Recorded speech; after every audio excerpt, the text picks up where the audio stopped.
Hey, welcome back to Cash Keyboards.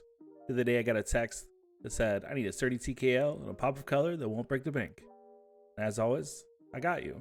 Introducing the iRok FE87 104 Pro Wireless Hot Swap Gaming Keyboard, Backlighting Mechanical Keyboard, Silence Construction, Bluetooth 2.4, wired for Windows PC, gamer black red switch. But look at the price, $20. And a 15% off coupon, which is $17.84 before tax. So here it is. Starting off, we have a nondescript brown box. It's checked black on the back. We have iRok, and then the FE87 Pro single light. This is a only white backlit. It's not RGB. That's why it says single light. In the box, we start with a keyboard, which we'll set aside for a moment. It looks like we have the nice user manual. This is a single page user manual. Pretty much gives you the function keys and a little bit of details about the keyboard itself, like how to pair it and stuff like that, because again, it is wireless and Bluetooth. Flipping it back, it looks like we do have our USB-C. It's not braided, but at this price point, I wouldn't expect it. There's spare switches. The board is hot swappable. And to my surprise, it being hot swappable, there's no keycap or switch puller. We take everything out just to double check, but it's not there. Interesting choice, but they're cheap. And if you ever built any before, you probably have some laying around.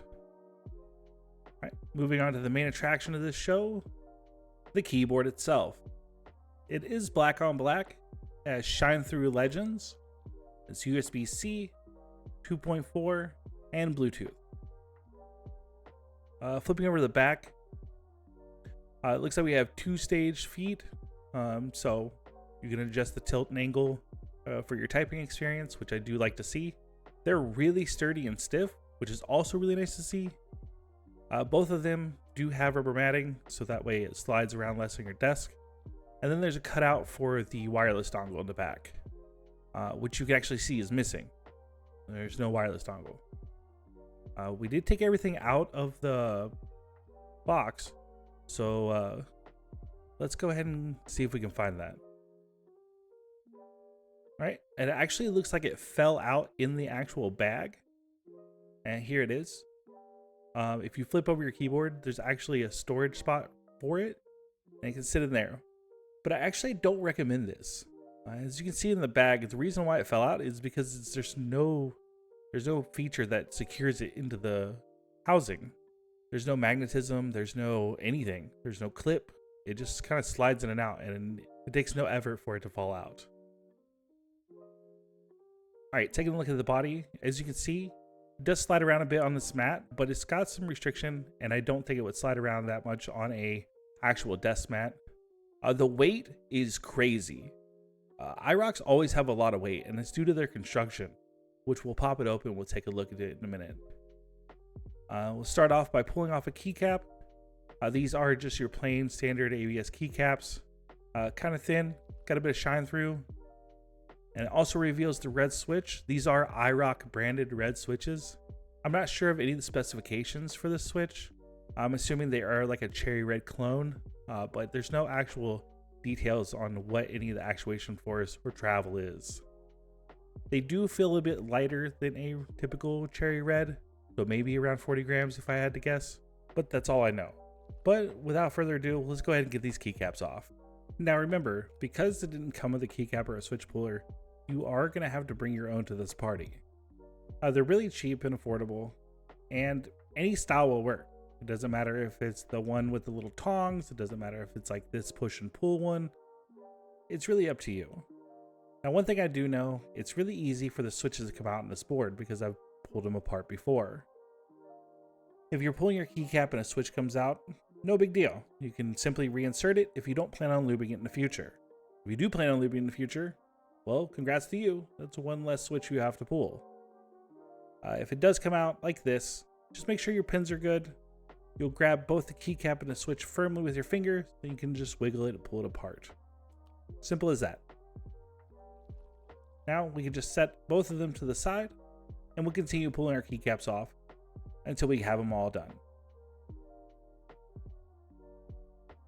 Okay, once our keycaps are off, we're going to go ahead and check out some of the screws that are holding this together.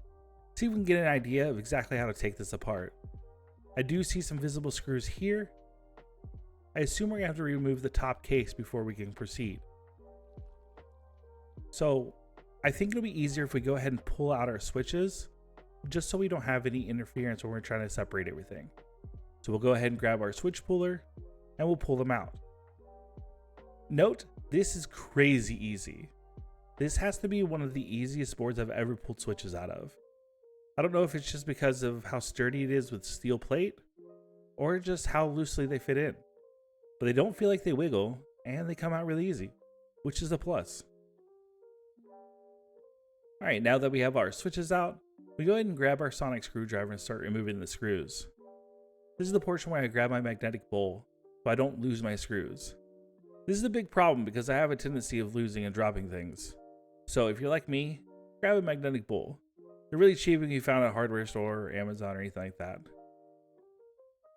Note that you will have to separate the top case from this.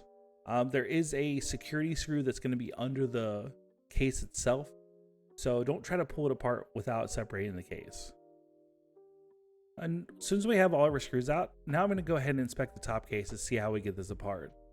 I'm assuming it's going to be one of the pry and pull situations, but I just want to double check to make sure there's nothing else going to be hanging it on. I don't want to pry it apart and break something, so it's just easier to double check to make sure we've got all our bases covered. As soon as we do, we'll go ahead and grab our pry tools and start working. Now the tolerances on this case are extremely tight, tighter than most boards I've actually dealt with. So I think we're actually going to need a small flathead screwdriver, and we'll go in from the corner. That's actually the easiest way I found to get in. As soon as we can have a corner pried, we can put a pry pick in and the rest of the board pops off. It's no problem at all. I like going in the corners because there's naturally some separation around the curve and it keeps damage down. So just go slow and be careful. It is a really tight tolerance, so it might feel like you're going to break something, but as long as you have it angled right, you don't have any needs to worry. Also, sorry that my hands are covering the shot here. It's really hard to get an angle here, but I'm just prying open the board, putting a pry pick in, and then we'll go along the edges with an actual pry tool.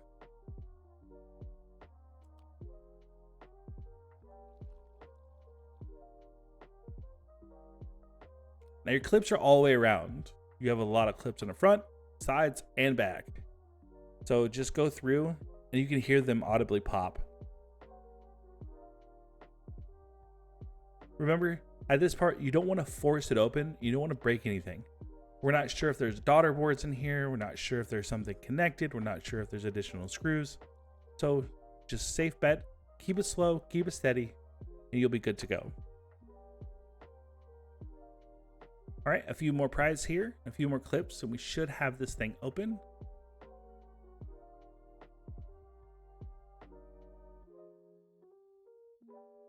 Remember, when you feel it open, you don't want to immediately pull it apart or go too fast. You want to gently flip it back over. I like going from the bottom, it's a little bit easier. And it'll naturally separate itself.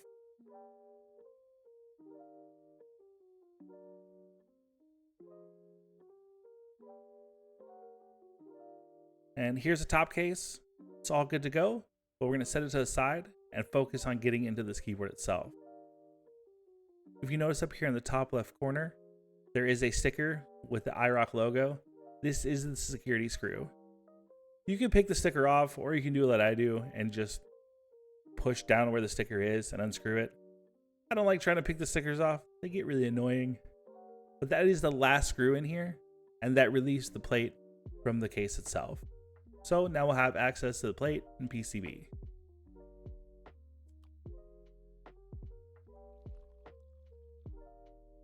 Here's a plate. It is a steel plate, almost zero flex, gives the board a lot of weight, feels really good, and honestly the construction is kind of nice.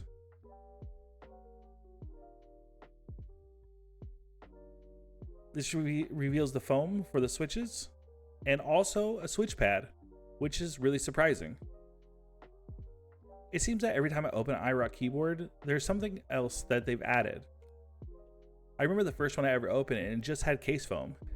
And the next one had case foam and switch foam.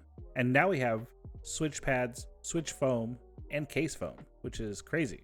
So it's like, I don't know, it's almost like they're listening. Maybe paying attention to the community, you know? Or maybe they just really want to build themselves good keyboards. Because I'm assuming they probably use this at their office. Maybe? Question mark? Anyway, back to this PCB. Make sure you flip it over gently when you're removing from the case, because it is attached to a daughter board.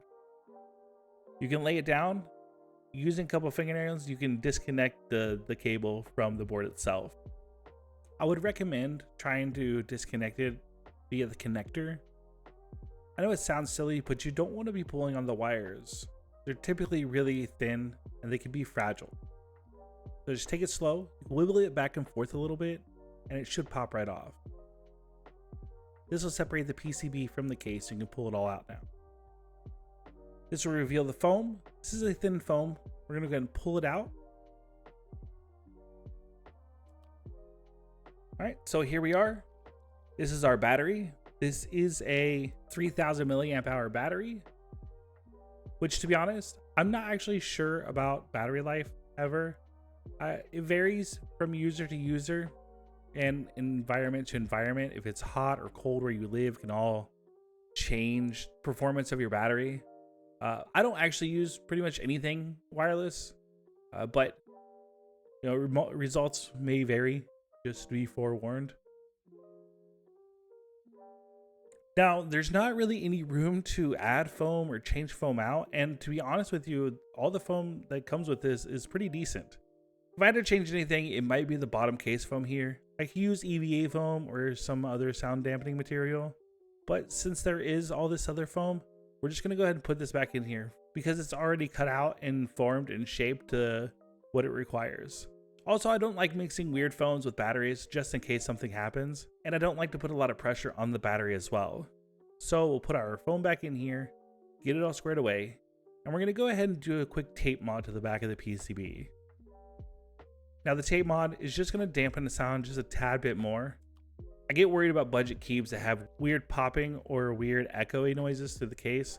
I'm not worried about with this due to the fact there is so much foam, but just to be sure, we're going to go ahead and do a quick tape mod. Now when you are doing your tape mod, go ahead and make sure you don't cover up the connector. You might be laughing, but I've done this before and then felt really dumb. So don't cover up your connector and then just add your tape. Here I do 2 layers. I didn't think I need any more than that. Probably get away with 1 layer to be honest with you, if you even do this. Just apply your tape as evenly as possible and you'll be good to go. And make sure if you're like me and go over the edges, you just trim them afterwards.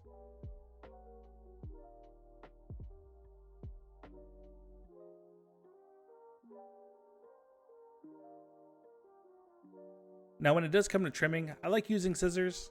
It's a little bit easier to handle than X-Acto blades.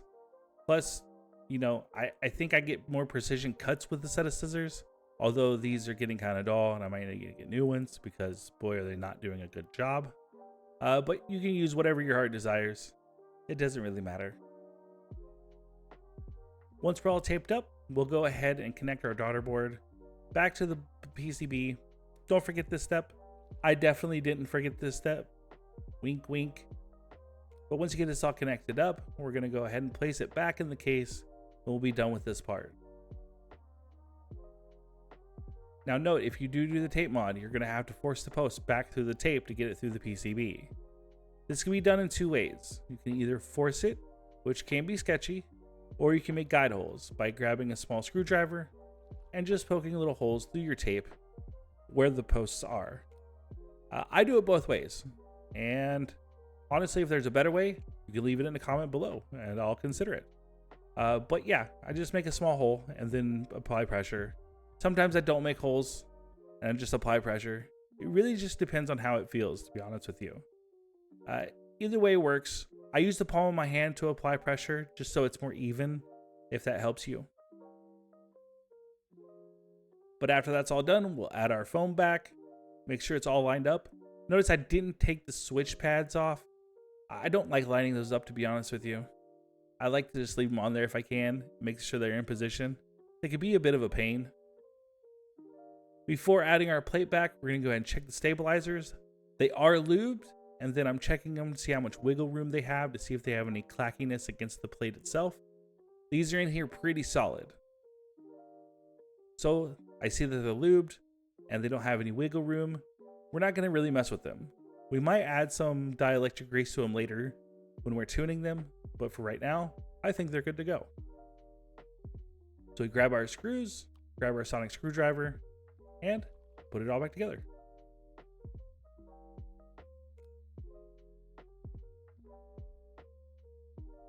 All right, once your plate is screwed back on, we'll set that aside, and we're just gonna keep the top case off for now while we deal with these switches. Now, like I said before, these are the iRok reds. They are kind of like a Otamu red, if I would have to, compare it with something. They do open like the Otamu KL styles do, but there's no real information on what the exact specifications are. I really wish they put out documentation so that way we would know. But if you like reds, if you like linears, these are those. But we'll open all our switches just like normal, and we're gonna get to our lube, starting with our springs. I like to bag lube my springs with super lube. I pour it all into a bag. I pour 15 to 20 drops of super lube in, and then we shake for a few minutes to get them all nice and lubey. Lubed up. Get them all lubed up. Now there's tons of different ways to lube stuff. You can either not lube it. You can use Krytox 105. You can use Tool 5 and paint it on, just like you do with a normal switch housing. But I just prefer this method. It's simple, easy, and fast. So shake, shake, shake. A few minutes later, we're done with that. And we can move on to lubing the switch housings themselves. All right, we have our small paintbrush, and we have our G2050, and we have our housing. So we're just gonna do 3 little swipes on our side posts here, and then we'll go around the world, right in the middle. Remember, when you're lubing, you just want a small amount of lube. You don't want to actually see a bunch of lube on it. You want it to be like a ninja. You want it to be there, but you don't want it to be seen. So just have a small amount. Remember, you can always add more later. You really can't take it out much harder. So once we get all these lubed, we'll get these back in the board. All right, we've got all of our switches lubed. We got a bit of a mess that we need to clean up. We'll go ahead and get all these switches back in the container so they'll be ready to put back in the keyboard itself. We're going to go ahead and quickly clean up our work area.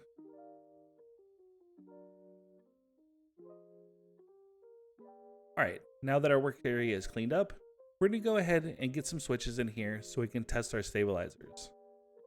I like to do this. I didn't always do this, but I definitely like doing this now after not doing this and then having to go back and loop stabilizers and all that stuff. So again, don't be like me and just tune before you put the entire board back together. This is simply by putting switches where your stabilizers are and putting a keycap on, and then we'll actuate it a bunch of times to hear how it sounds. If you think it needs more lube, add more lube. If you think it rattles too much, then we can band-aid mod it. At this point in time, it's really easy to go ahead and take the plate back off if we do need to do any extreme modifications to it. Or, like me, you can grab a small syringe full of dielectric grease and just add a little bit more where it is needed. This is a pretty simple step. It can save you a lot of time and a lot of hassle in the future. So, just take a few minutes, test your stabilizer. I would like to note though, if they feel too muddy or that you've added too much lube before, you will have to take them off and completely wipe them clean to start over. Once you've deemed them good to go, now it's time to go ahead and get your switches back in the board. Remember, these are north-facing LEDs, so you want to make sure your switches are orientated correctly. If you are changing out your switches, this is a 3-pin and a 5-pin board, so pretty much any switch will work. All right, switches are in. Now I'll go ahead and pop the top case back on. Once you pop it on and get it in place, you just go around the world. You're just pressing on every corner and every side. You'll hear the audible click when it's in place. As soon as I have it on place, I like to flip it over to the edge, do one more go around looking at the tolerances and making sure everything's lined up and even. If anything looks off, make sure you just add a little bit more pressure there to make sure it snaps in place. Also, it's a good opportunity to lay it on a flat surface to see if it wobbles or anything like that. It could be a good indication that something's off. Once everything feels and looks good, then you're ready to move on to the next step, which is keycaps. And here they are. The pop of color request was mostly purple with a little bit of accents. So we had this purple, blue, and pink set here at the office. So we're going to go ahead and try these. Now these do claim to be double shot PBT shine through keycaps. I'm not sure I completely trust that, but they do feel pretty good. They seem to be a little on the thinner side, but it should help the LED accents shine through a bit better. But we'll have to get them on here and see what it looks like. And here it is. I think it turned out really great. I'm not sure if it would look better in white, but I think the black is a nice touch. And the person requested wanted a black keyboard with a pop of color, so it works out. Overall, I'm really pleased with the aesthetics of this keyboard. I really enjoy these colors. Also, I really love the weight of the keyboard. It looks nice, it feels nice, and it even types kind of nice. Although I think the typing was better before these keycaps, and I think it would really help if it had some really thick PBT keycaps or something of better quality. But again, overall, I like it. And the shine through looks really good as well. This will help for people that type at night or need to see their keys. But that leaves us with one last thing to do, and that's hear how it sounds.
Alright, before I get to my final thoughts, I'd like to understand that not all the keyboard builds are exactly what I would do personally. Some are requests or commissions, but I always try to be transparent and honest with you throughout the video and with my final thoughts. Speaking of which, here's some of my final thoughts. This is the heaviest budget keyboard I've ever felt. Seriously, it's got some weight. If you're going to buy it, wait for it to be on sale. I've seen it as low as $18, which you can see at the beginning of this video. Wireless and USB-C is a win in my book, and even more so if you get it on sale for that $18 to $20 price tag. It's got really good right out of the box features. It's hot swap, steel plate, foam, switch pad, more foam, and you can't go wrong there. And as you can tell from the typing test, I would stick with the stock keycaps or thicker and better than stock keycap. The colorful one's a nice touch, but I think it made a noticeable difference that I personally didn't like. And things to take note of, there's no RGB on this board.